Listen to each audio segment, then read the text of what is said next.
নেতৃত্ব পৌঁছলো। আমরা এখনই নামাজের জানাজায় অংশগ্রহণ করব। একজন প্রখ্যাত আলেম জনাব মামুনুল হক সাহেব আপনাদের সামনে কিছু বক্তব্য রাখবে। এখন আপনারা যারা এখন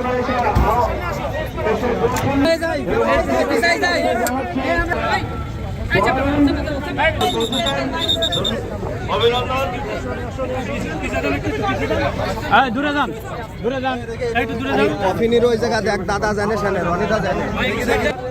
আমাদের সেন্ট্রাল জামে মসজিদের যিনি আমাদের ইমাম সাহেব আছেন, উনি এই জানাজা পড়াবেন।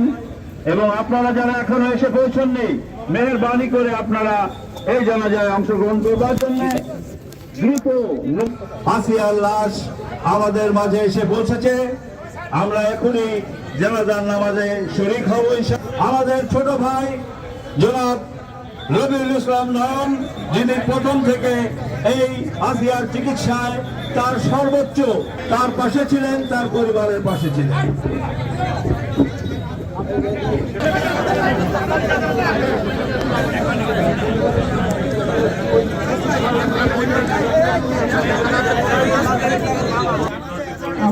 আমরা আসিয়া খাতুন, আমরা জানি যে পাশবিক নির্যাতনে আমার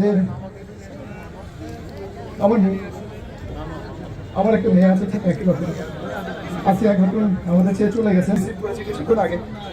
তো আমাদের সাথে ঢাকা থেকে আমাদের বেশ কয়েকজন সম্মানিত অতিথি আসছেন। আমাদের সার্জিস আলম সাহেব আসছেন, হাসনাত আব্দুল আসছেন, মাওলানা মোহাম্মদুল হক সহ আরও বেশ কয়েকজন এসছেন। আমরা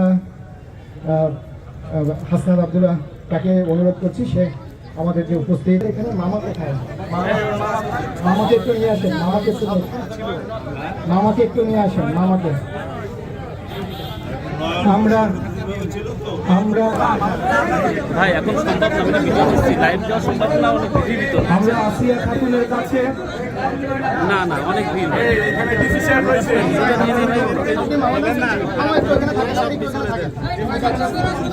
এখন জানাজা এখানে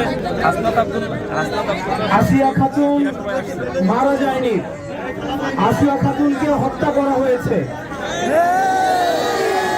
এটা কোনো মৃত্যু না। আমরা যদি বলি আসিয়া খাতুন মারা গিয়েছে, এটা ভুল বলা হবে। বরং আসিয়া খাতুনকে পরিকল্পিতভাবে হত্যা করা হয়েছে।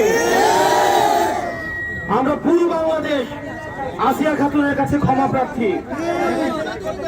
অতীতের যে ঘটনাগুলো ঘটেছে, এই ধর্ষণের মতো যে ঘটনাগুলো অতীতে ঘটেছে, সেগুলো যদি আমরা সঠিক সময়ে বিচার নিশ্চিত করতে পারতাম, তাহলে আজকে এই আসিয়া খাতুনের করুণ পরিণতি ভোগ করতে হতো না।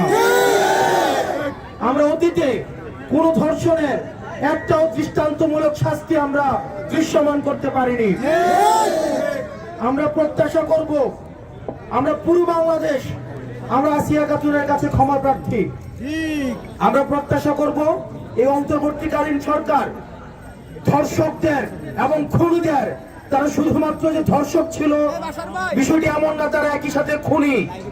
এই ধর্ষক এবং খুনিদের যে 90 দিনের মধ্যে তারা বলেছে, অন্তর্বর্তীকালীন সরকার এই 90 দিনের মধ্যে দৃশ্যমান বিচার, মৃত্যুদণ্ড জাতির সামনে উপস্থাপন করবে।